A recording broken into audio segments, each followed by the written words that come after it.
as we have finished the chapter solid state of our class 12th chemistry, and now I'm going to start the second chapter, which is of physical chemistry, that is solution. This chapter is more numerical based than the previous one. Chapter solid state में हमने theoretical parts देखे, उसके numerical part भी हैं, लेकिन बहुत ज़्यादा ही comparatively अगर इस चैप्टर सॉल्यूशन के कंपेयर में देखा जाए तो बहुत ज़्यादा ही लेस है. जो ये नेक्स्ट चैप्टर हम लोग स्टार्ट करने जा रहे हैं, ये फिजिकल केमिस्ट्री से बिलोंग करता है. क्लास 12th का केमिस्ट्री का सेकेंड चैप्टर है ये, and a very interesting chapter based on numerical. Theoretical part इसके भी हैं, बट न्यूमेरिकल पार्ट ज़्यादा इसके इम्पोर्टेंट है. So let's get started with the second chapter of our physical chemistry, that is solution.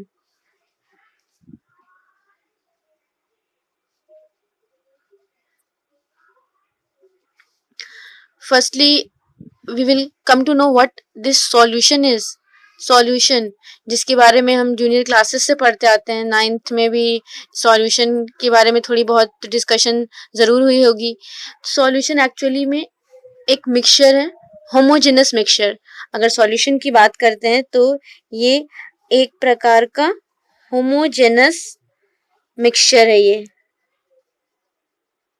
And we all know that homogeneous mixture हम उन्हें बोलेंगे जिसमें दो या दो से ज़्यादा कंपोनेंट यूनिफॉर्मली पूरे मिक्सचर में डिस्ट्रीब्यूटेड हों. तो सॉल्यूशन एक होमोजेनस मिक्सचर है of two or more than two component. Homogeneous कहने का यहाँ मतलब ये है कि जितने भी कंपोनेंट उस मिक्सचर में प्रेजेंट होंगे वो through out the mixture uniformly present होंगे. यानी ऐसा नहीं होगा कि उस मिक्सचर में हम उसके अलग अलग सेक्शन में जाएं तो कंपोजिशन वैरी करेगा. Throughout the mixture composition as well as property एक जैसी होगी, सेम होगी. ये है होमोजेनस का मतलब यहाँ पर. तो सिमिलर composition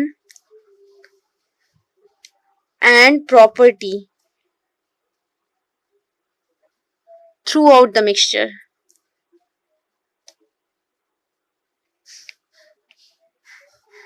यही पहचान होती है एक होमोजेनस मिक्सचर की.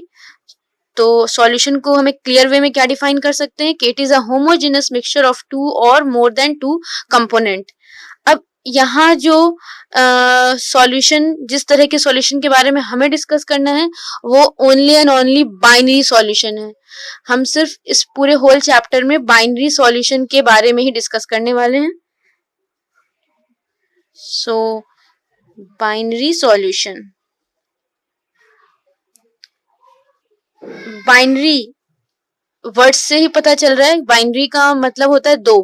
तो ऐसा सॉल्यूशन जिसके दो कंपोनेंट हो, हम उस सॉल्यूशन को बाइनरी सॉल्यूशन कहेंगे. सॉल्यूशन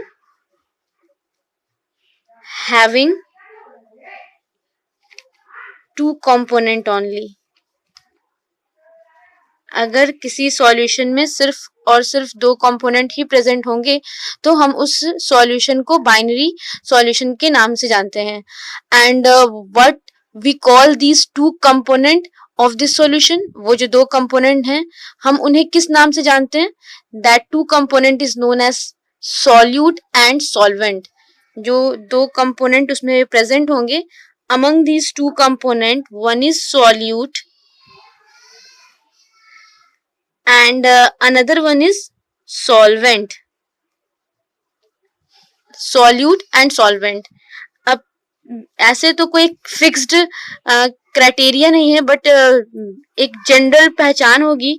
सबसे पहले सॉल्वेंट किसी भी सॉल्यूशन में वो कंपोनेंट होगा जो लार्जर इन अमाउंट होगा. यानी इन दो कंपोनेंट को मिलाकर हमने सॉल्यूशन तैयार किया, तो इन दो में जो सॉल्वेंट है वो लार्जर इन अमाउंट होगा. सॉल्वेंट लार्जर इन अमाउंट होता है, लार्जेस्ट क्वांटिटी में प्रेजेंट होता है. इन कंपैरिजन सॉल्यूट इसके कंपैरिजन में लेस अमाउंट में प्रेजेंट होगा, less amount. Second thing, solvent decides the state of solution. Solvent का स्टेट जैसा होगा वैसे ही हमारे सॉल्यूशन का स्टेट होगा। इट मीन्स अगर हमने सॉल्वेंट लिक्विड लिया तो जो हमारा सॉल्यूशन बनेगा वो सॉल्यूशन लिक्विड स्टेट होगा। अगर हमने सॉल्वेंट गैशियस फॉर्म में लिया तो हमारा जो सॉल्यूशन तैयार होगा वो गैशियस फॉर्म में होगा। अगर सॉलिड लिया तो सॉलिड स्टेट का होगा। इट मीन्स कि solvent decides the physical state in which the solution exists। ये डिसाइड करता है, decides what? Decides the physical state of solution। जबकि सॉल्वेंट ने ये काम तो कर दिया बट सॉल्यूट के साथ ऐसा कुछ नहीं है। सॉल्यूट से सॉल्यूशन का स्टेट डिटरमाइन या डिसाइड नहीं होगा। तो यहाँ पर हमने बहुत ही सिंपल सी दो बेसिक सी बात की। सबसे फर्स्ट ऑफ ऑल तो हमने डिस्कस किया कि व्हाट इज द सॉल्यूशन, और इस चैप्टर में हमें बात करनी है सिर्फ और सिर्फ बाइनरी सॉल्यूशन की। बाइनरी सॉल्यूशन क्योंकि दो कंपोनेंट कंटेन करेगा तो फिर वो जो दो कंपोनेंट होंगे वो दो कंपोनेंट कहलाएंगे क्या? तो one is solute and another one is solvent, in which solvent are the component which is in large amount while solvent decides the physical state of solution and solute in comparison to solvent less amount में present होगा। Now moving towards the types of solution, classify करते हैं। Firstly जो हम लोग type study करने जा रहे हैं वो on the basis of state के बेसिस पे सॉल्यूशन जो है हमारा किस स्टेट में अवेलेबल है उसके बेसिस पे यहाँ पर हम सॉल्यूशन को क्लासीफाई करेंगे। तो on the basis of state जो हमारे सॉल्यूशन प्रेजेंट होंगे उसके टाइप आएंगे gaseous solution, next one is liquid solution, and the last one solid solution। Gaseous solution, it means our solution is existing in gaseous state। अगर solution इस state में exist करता है तो हम अपने सॉल्यूशन को गैसियस सॉल्यूशन कहेंगे। और क्योंकि हमने पहले ही देख रखा है कि सॉल्यूशन का स्टेट डिटरमाइन कौन करता है? सॉल्वेंट। ठीक है, तो इसमें थोड़ा आगे बढ़ते हैं। गैसियस सॉल्यूशन है। अब क्योंकि ये सॉल्यूशन है तो इसके दो कंपोनेंट होंगे। The one component is solute और जो सेकेंड कंपोनेंट होगा वो कौन होगा? सॉल्वेंट। इसके दो कंपोनेंट होंगे, one is solute and another one is solvent. तो क्योंकि इसके दो कंपोनेंट है सॉल्यूट और सॉल्वेंट और हम बात कर रहे हैं किसकी? गैसियस सॉल्यूशन की, तो यहाँ सॉल्वेंट किस तरह का होगा? सॉल्वेंट होगा गैसियस। सॉल्वेंट लिया गया है गैसियस। अब सॉल्यूट क्या हो सकता है? Solute can also be gaseous, it may be solid, it may be liquid, लेकिन सॉल्वेंट गैसियस ही रहेगा। ऑलवेज एंड ऑलवेज गैसियस ही रहेगा क्योंकि यहाँ पे हमने सॉल्यूशन कैसा तैयार किया है? Gaseous solution. तो अगर सॉल्यूशन गैसियस स्टेट में है तो सॉल्वेंट को गैसियस स्टेट में ही होना होगा। सॉल्यूट, सॉलिड, लिक्विड, गैस, इन तीनों में से किसी भी स्टेट में अवेलेबल हो सकता है क्योंकि once again I am repeating, solvent decide करता है हमारे सॉल्यूशन का स्टेट।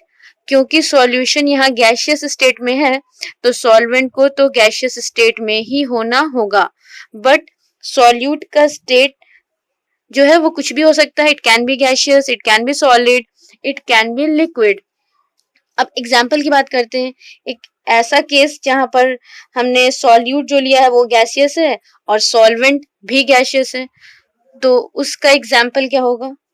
दोनों ही गैस अगर हो, सॉल्यूट भी गैसियस एंड सॉल्वेंट भी गैसियस है, तो उसका एग्जाम्पल हम लोग कह सकते हैं कि नाइट्रोजन गैस का और ऑक्सीजन गैस का mixture of oxygen and nitrogen, इस तरह से हम लोग कह सकते हैं mixture of O2 and N2। इसके एग्जाम्पल में आएंगे।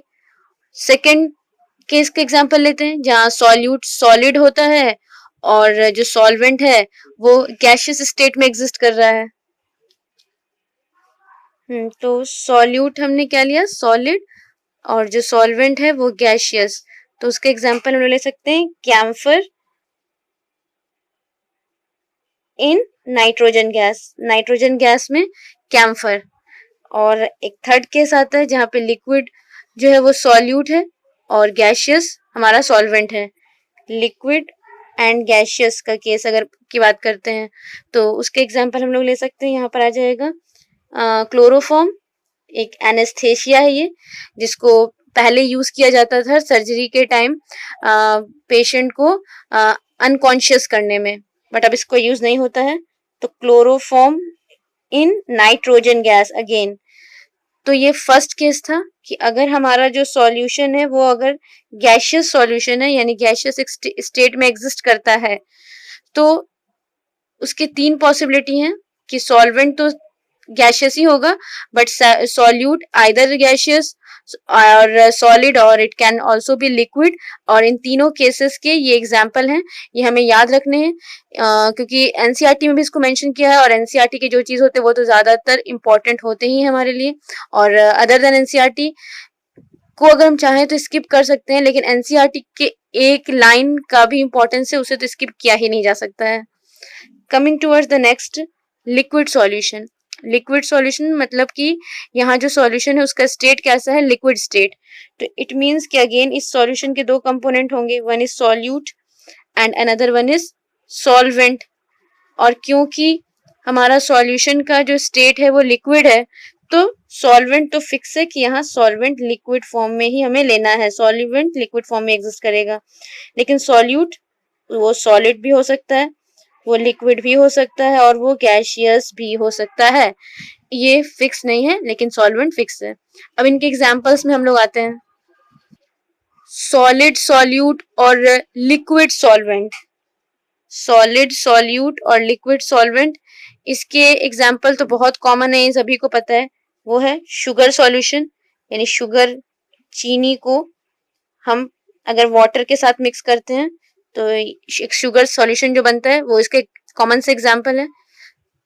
नेक्स्ट, अगर लिक्विड हमारा सॉल्यूट हो और सॉल्वेंट भी लिक्विड हो, दोनों ही लिक्विड हो, जैसे अल्कोहल और पानी को मिला दिया जाए, अल्कोहल के साथ पानी, water.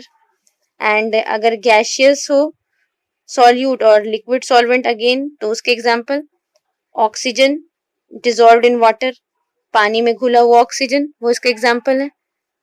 Now coming toward the last one, the third one, that is solid solution. एक ऐसा सॉल्यूशन जिसका स्टेट कैसा है, सॉलिड स्टेट।